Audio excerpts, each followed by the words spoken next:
Sara, Negar, compulsive eater. I weigh and measure 3 meals a day from the gray sheet. I write my meals down. I commit them to my beautiful and loving sponsor. I don't eat in between my meals no matter what. I do eat my gray sheet meals no matter what. And my abstinence is by far the most important thing in my life, that exception. And I put it first. And I love all the other things I always like to add.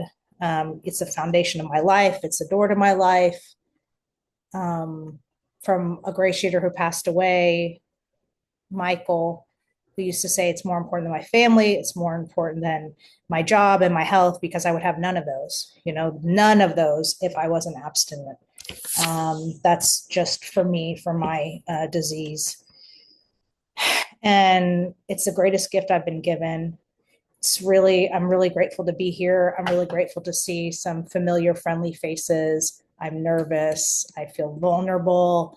Um, you know, uh, I don't have I'm not numb. I don't have the weight on me to hide under. And, sometimes I am in the mood and I feel like, I have all this energy and I'm bubbly and then there's other times where it's just, I just want to hide under the table. So I can't control when that happens. So right now I'm going to hide under the table physical space, but I'm here. I didn't cancel.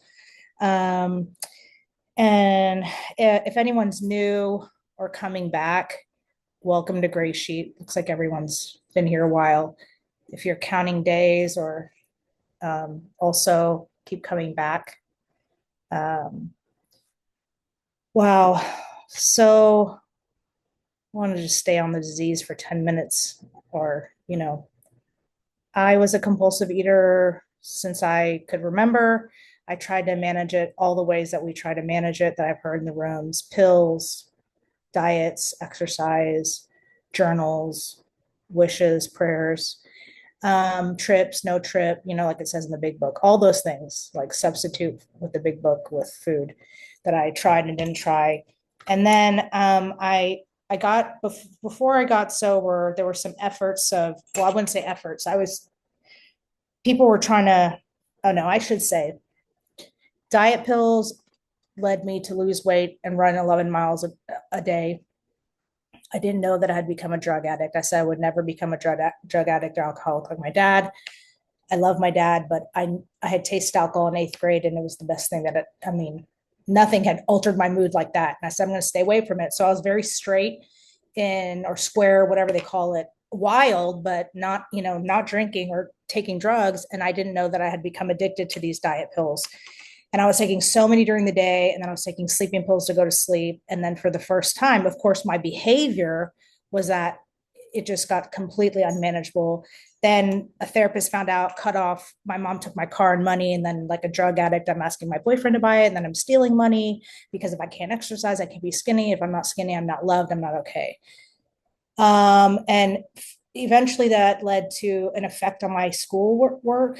And when I did not measure up to the standards that had been set for me, and the standards that I had internalized and set for myself that I still deal with, I decided, at 18, to go pick up a drink and a drug all in the same night. What I didn't know, and I'd started smoking to control my weight too, and I was addicted to that. What I didn't know about myself was that I would get hooked and not stop. And every time I would end up in one of the consequences from drinking, all I could think about was my weight.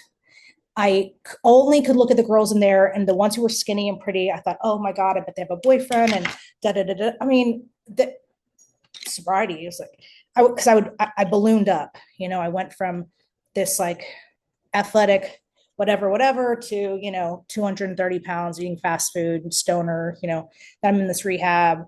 I'm binging. So I would get sober, get out of rehab, either starve myself and get skinny and then gain the weight back, and then relapse on alcohol and drugs because of it. The cycle continued until 2006. I even had 2 years and got engaged to my husband, that I'm the man I'm still with, my best friend. He never saw me drink, but I had 2 years, and on a weekend I went out with my family, and they were all drinking and drugging. And I picked up pot because I thought I was fat. and immediately I wanted wine and immediately I wanted to kill myself. That's so irrational, right? But only you guys would get that. I learned a lot from that about taking my own car places. I know a lot more than I did then, right? I mean, we pick up the phone, we don't pick up a drink. But I stayed, so I came back and got a Desire chip. That was 2006. And I was out only like 2, 3 days. It was horrible though. And I stayed sober and worked on myself. And I said, well, if the 12 steps worked for this, I'm going to find a 12-step program to help me with my food. And in 2012, a GreySheeter came into a meeting and she said, I'm an alcoholic and a food addict. And I didn't know how angry I was until I put down the food. And I was like, oh my God, I'm so angry. I'm 6 years sober and I keep working those steps. And I'm not like these people. I see Pink Cloud, 30 sponsees floating around, kumbaya. There was no kumbaya. I mean, my life was, of course, much better, because I wasn't doing certain things. But so I went up to her and I went home and called her and she told me, I weighed and measured one meal. She told me a little bit about it. And I remember weighing and measuring that first meal, and I didn't know what I was doing, like many of us. And I've had newcomers do that to me too. I weighed this huge thing, these vegetables, and I thought, I can't eat all this, and this is crazy. And I didn't make a phone call. I didn't have outreach numbers. I didn't know about meetings. It was just kind of like one of those. I've had many people in AA come up to me and do the same thing, right? Like, oh, I want what you have. Okay, what do you do? Okay. And then I get them to commit, they go do it, and they're like, this is crazy, right? So after, not everybody does that, but then I told my husband, I said, there's no way I'm living my sober life without sugar. I'll die. I can't do it. And he's like, well, nobody's asking me to. I'm like, yeah, I'm asking myself to. So then time passed and I saw that same GreySheeter in a meeting.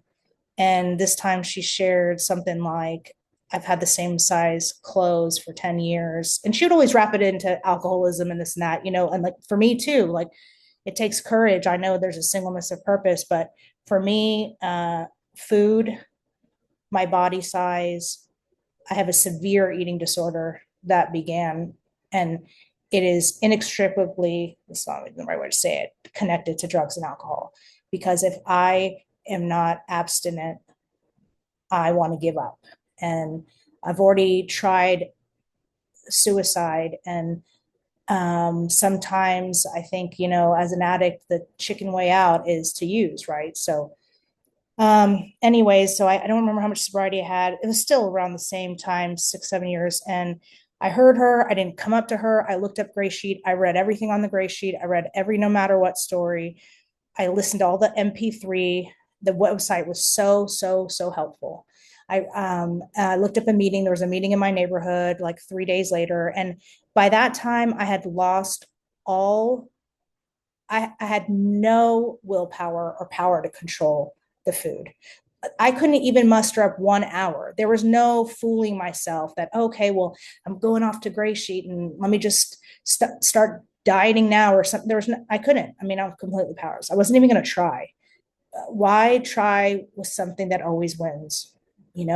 So for me at that point, restaurants and fast food joints had become a bar for me, metaphorically. And I ate on the way to that meeting and I had food stains on my shirt. And I went in and she was the only one there. She was actually the same GreySheeter I heard. She brought GreySheet to Houston.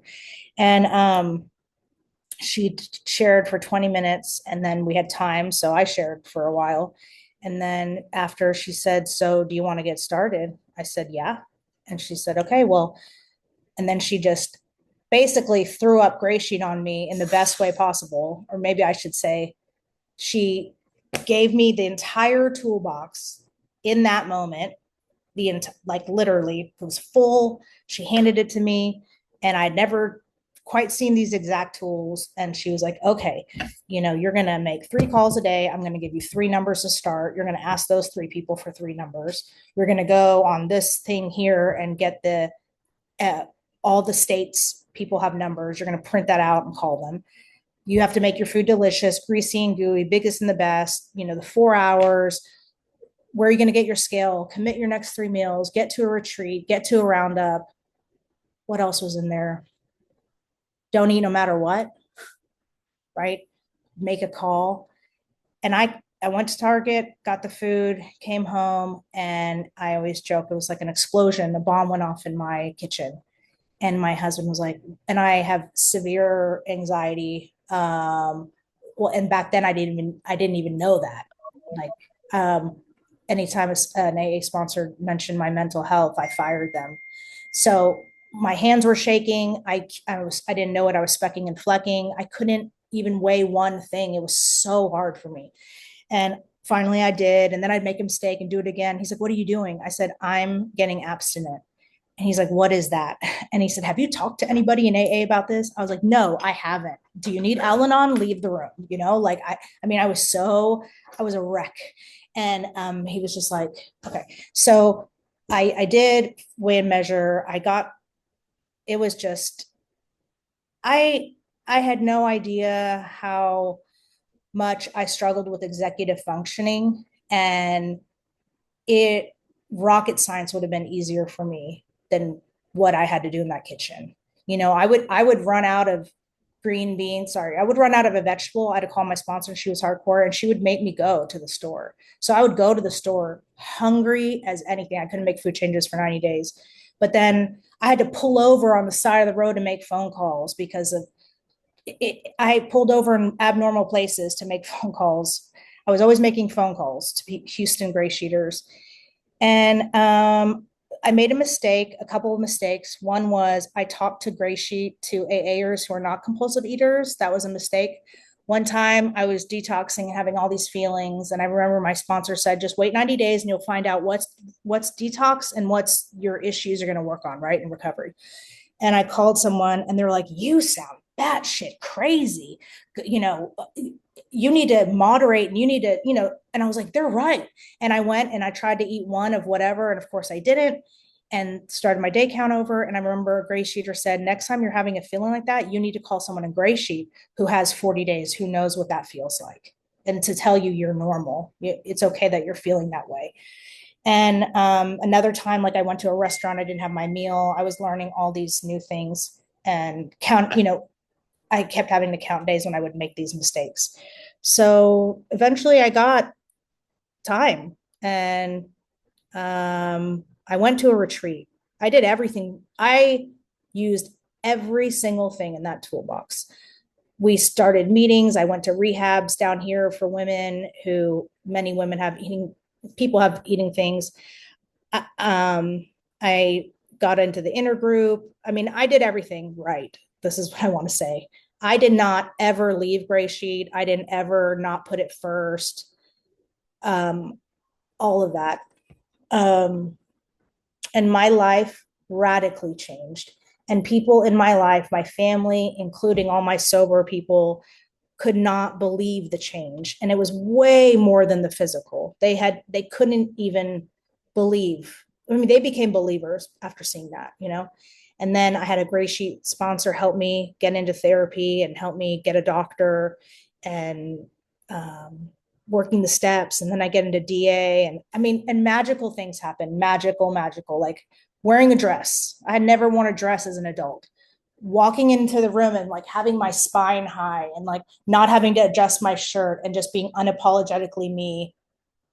I mean, that's always difficult, but I did it. And going on walks, I never compulsively exercised since I came to Gray Sheet. I was told, don't even worry about it. And so I just walked. I became a walker, and I fell in love with nature, and I worked on my marriage. And then I got a college degree. I was finishing up. I remember the first time studying for a test, and I had 3 raws and this and that, and I was, still hungry. I was like, this is not enough food and calories for my brain. I mean, I was wrong. We can really eat it up here in Gray Sheet, in our weighted measured boundaries. So I went on a trip by myself as the first time as an adult without my family. I went to Malibu retreat. Um, it was just incredible. And I wish I could go into more detail. I could take a photograph. I could be myself. I could feel a feeling. I could trust myself. I had more confidence than I ever had in my life. And at the same time, I was in a lot of emotional pain. Now I know that that's normal. Like the first 5 years of recovery are like that. It's normal. But what happened to me now in hindsight, and I remember my sponsor when I relapsed on March 17th, 5 years ago. And I remember it exactly. I have it written down in my little book and everything. Um, I said, I don't understand what I did wrong, right? That was the first thing. I mean, of course, the number one thing is I did not make the phone call, right? But like what led up to that? They always say picking up the food.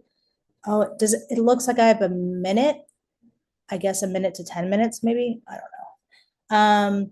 So I, Sorry, it was the 1 minute will be the 15 minutes.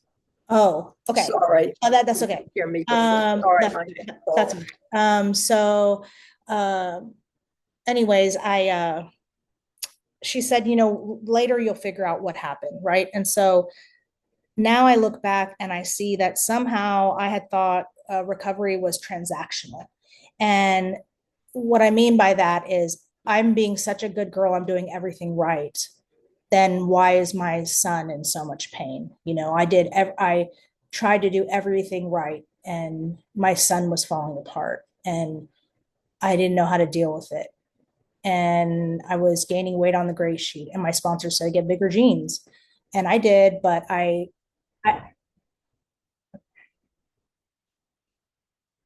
5 minutes. Okay. Um, so I picked up the food, 5 minutes or 1 minute time. It's 20 minutes. Okay. Go ahead and finish up, Sarah. Oh, okay. I can't believe I spent 20 minutes on the disease. I got abstinent again on May 16th of this year after many years of struggling. And I'm very, very grateful for the fellowship. And I'm very grateful to my higher power and all of you. And it'll be 10 months. Well, it's one day at a time. Dinner's coming. Thank you. No matter what.